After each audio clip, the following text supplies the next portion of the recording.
Ya, sebelumnya kami mengucapkan belasungkawa apa yang terjadi di Lebanon ya, di kota Beirut, dengan korban meninggal 70-an orang, kemudian ada korban luka-luka dan semoga bisa segera sembuh dan diangkat penyakitnya.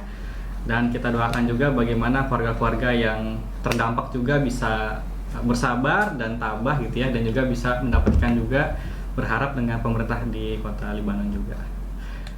Baik.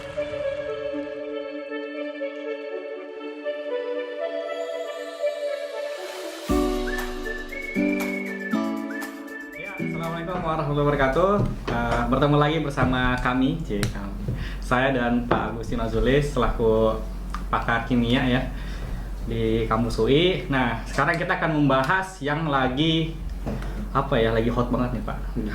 Lagi hangat banget ya. Jadi kita tadi pagi dapat berita gitu ya, bahwa di suatu negara itu di Lebanon, di kota Beirut ya, terjadi sebuah ledakan yang cukup besar gitu ya. Yang di sebuah pelabuhan ya, dan itu ternyata sempat direkam juga oleh salah satu warga sipil juga ya. Makanya sebenarnya ini apa sih yang menyebabkan ledakan ini terjadi gitu, sampai radiusnya berapa kilometer kan tuh ya. Oh, ternyata ini kayaknya ada zat kimia yang lain ya, yang mungkin kita juga belum paham gitu ya sebagai masyarakat umum gitu terkait ledakan ini.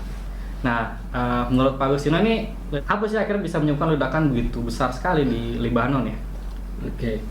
Ya, kalau berdasarkan berita yang kita dapatkan kan zat kimianya bernama amonium nitrat. Amonium nitrat. Nitrat, ini senyawa nitrat ini emang ya namanya ya.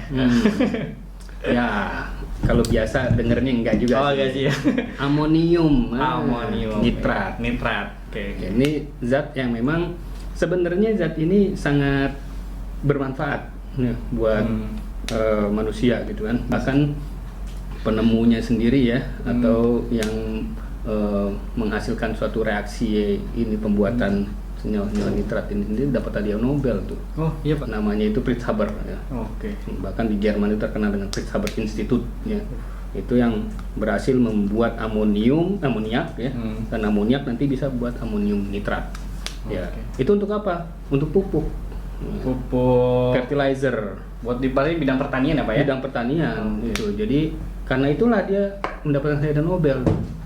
Jadi kalau kita hitung kan berapa sih kadar nitrogen dari amonium nitrat, sekitar 35% itu cukup tinggi juga gitu kan, untuk menyebabkan tanaman itu menjadi lebih subur gitu. Kemudian kegunaan lain, dia bisa digunakan sebagai cold pack atau pembungkus dingin tuh untuk orang-orang yang cedera kalau olahraga main bola tuh kan. Itu kan cedera memar itu dikasih tuh. Nah itu isinya salah satunya amonium nitrat. Jadi dengan air jadi dingin dia. Jadi kalau misalnya lagi main bola di sliding misalnya gitu ya, ada tenaga kesehatannya suka bawa alat apa gitu itu. Ya? Nah itu isinya amonium nitrat tuh. Iya. Ini kayaknya cuma es batu sama air gitu. Taruh kirain ini pendingin doang gitu. Ternyata ada zat kimianya ya. Oh baik. Nah, kok dia bisa meledak nih? Memang benar juga, dia bisa meledak. Padahal buat pupuk ya, kok bisa meledak? Bisa meledak karena ketika dia bereaksi dengan ada oksigen, panas, kalau ada panas langsung menghasilkan gas yang sangat cepat. Nah, kalau ada suatu zat kimia dengan panas menghasilkan gas sangat cepat, itu baru meledak.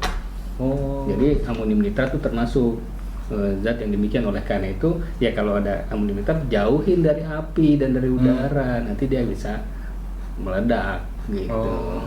Nah sebenarnya kalau jumlahnya sedikit sih nggak masalah. Ini jumlahnya tonan kan? Iya. 2.750 ton lagi kan? Itu banyak banget. Berarti 2 juta kilo. 2,7 juta kilo gitu kan. Banyak itu kan. Jadi kalau seandainya itu meledak ya jelas itu kan berapa? 78 orang ya. Iya, 70-an ya meninggal ya. Kemudian 4.000-an yang luka-luka. Nah, ini sangat ini juga kita prihatin juga ya. Betul. Dengan kejadian seperti ini ya kan. Gitu. Oke, baik. Berarti kalau misalnya kita terkait tadi melihat kegunaannya ada di bidang pertanian, tadi juga buat membantu cedera ya. Kira-kira ada lagi nggak sih Pak amonium nitrat ini punya kegunaan Iya. lain nggak selain itu, Pak? Ya kalau dalam reaksi kimia tentu banyak banget kegunaannya ya. Untuk membuat senyawa-senyawa apa namanya ya yang mengandung nitro gitu ya bisa. Kalau di dalam ya industri apa namanya senjata ya sering dipakai gitu kan, pembuatan apa TNT, Oh iya. pembuatan NG nitroglycerin, nitrogliserin, itu bahan peledak tuh. Gitu. Itu Berarti ya, Bang Peledak kan juga pakai itu juga. pakai ya itu dari asam nitrat juga gitu kan. Jadi ya memang, tapi emang ada dua sisi ini ya. Bisa digunakan untuk kebaikan. Ya, setiap bahan kimia itu selalu digunakan juga untuk hal yang buruk gitu kan. Tapi kalau ini kan bukan disengaja kan. Jadi memang peledakan karena ketidaksengajaan gitu kan. Oke, berarti ya kecelakaan lah ya. Baik. Ya, prihatin sekali dengan kejadian di Libanon, Pak ya. Itu ya. Nah, Pak, jadi kan terkait kegunaan amonium nitrat itu. Tapi sebenarnya kalau kita lihat ada nggak sih treatment atau misalnya penanganan khusus terkait zat kimia mungkin yang entah dalam penyimpanannya, entah dalam penggunaannya biar aman tuh seperti apa sih Pak terkait senyawa-senyawa atau zat kimia ini? Oke. Ya, zat kimia amonium nitrat dan sebagainya, bahan-bahan peledak ini kan sebenarnya nggak lazim ya dimiliki oleh ya bisa dikatakan masyarakat secara umum gitu kan. Artinya biasanya itu ada di industri atau di lab ya di kampus yang punya bahan-bahan kimia ya, di departemen kimia atau pabrik obat-obatan dan sebagainya kan. Nah, kalau untuk masyarakat sebenarnya sih nggak terlalu banyak ya. Jadi namun demikian gimana kalau misalnya kita juga tetap ada bahan kimia? Ya kita harus tahu ya. Kita harus punya pemahaman tentang bahan kimia yang kita miliki itu gitu. Jadi setiap bahan kimia itu kan punya ya sifatnya kan. Ya apakah sifat racunnya, korosivitasnya, kemudahan terbakarnya, flammability-nya. Nah, itu harus diketahui juga gitu. Kalau kita punya misalnya minyak di rumah gitu kan flammable. Nah, itu gimana? Kita harus pisahkan nih dari sumber api. Jadi jangan merokok gitu, jangan bakar sampah di tempatnya kalau misalnya kita punya minyak gitu kan. Karena memang dalam ilmu ya bahan sendiri itu ada yang dikenal dengan istilahnya segitiga api. Nah, kalau saya boleh gambarkan ini ya, segitiga api itu ya ini ada segitiga api. Ini ada api. Kapan itu api bisa timbul gitu kan? Ini yang pertama ada 3, yaitu yang pertama ada bahan bakar. Yang kedua ada oksigen atau biasanya kita di udara ya. Zat pembakarnya, ini bahan bakar, zat pembakar, dan ada lagi panas. Nah, jadi kalau seandainya ada 3 komponen ini pasti ada api jadinya. Nah, sehingga kalau seandainya kita ingin menghilangkan api, ya hilangin aja salah satunya. Gitu. Misal ada kebakaran, kita mau padam ini, panasnya kita hilangin. Caranya gimana? Siram air. Panasnya itu, apinya mati karena panasnya kita siram dengan air. Tapi bahan bakarnya banyak banget. Gimana caranya? Oksigennya udara, karena kalau ditambahin air malah semakin meledak. Cara banyak kan kalau seandainya kebakarannya dari kilang minyak loh. Terus kita panasin, kita dinginkan dengan air lagi. Bukannya malah tambah dingin, tapi malah tambah meledak. Caranya gimana? Ya hilangin ininya, udaranya. Gimana caranya? Kasih gas yang tidak bereaksi dengan bahan bakar tapi lebih rapat, lebih tinggi kerapatannya sehingga mengusir oksigen. Jadi mati. Contohnya apa? Nah, ini CO2. Kasih gas CO2. Mati. Matinya. Atau bahan bakarnya diambil, kurangin jadi ini.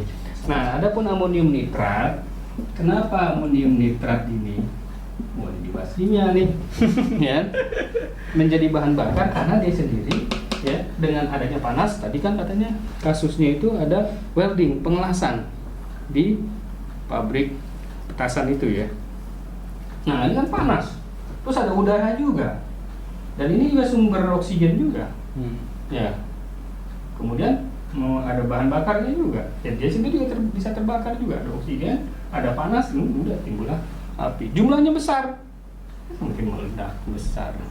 Jadi ini mungkin ya buat di ya industri apapun ya perlu memperhatikan gitu, memperhatikan tentang sifat bahan kimia itu sendiri. Gitu. Jadi tidak semudah itu juga ya buat kita juga ketika melihat zat kimia walaupun tadi kan pupuk kan, tapi ternyata dia bisa digunakan sebagai bahan peledak gitu. Nah ini hati-hati ya. Nah ini karena memang penggunaannya pun juga harus ya restricted harusnya ya. Baik. Berarti bicara tentang sifat zat kimianya itu sama tadi terkait tadi yang dijelasin sama Pak Agus ya, segitiga api tadi ya. Semuanya itu penjelasan dari Pak Agus terkait apa yang terjadi di Libanon yang terkait reaksi kimianya, kenapa itu bisa terjadi, penyebabnya seperti apa, dan penjelasan lebih detailnya terkait penggunaan maupun tata cara biar kita bisa terhindar dari ledakan-ledakan dari zat-zat kimia tadi ya. Itu saja, terima kasih. Kita doakan kembali bahwa semoga korban-korban maupun yang sedang luka-luka kita doakan biar cepat sembuh dan juga diampuni dosa-dosanya dan diterima amal ibadahnya. Amin. Terima kasih. Assalamualaikum warahmatullahi wabarakatuh. Waalaikumsalam warahmatullahi wabarakatuh.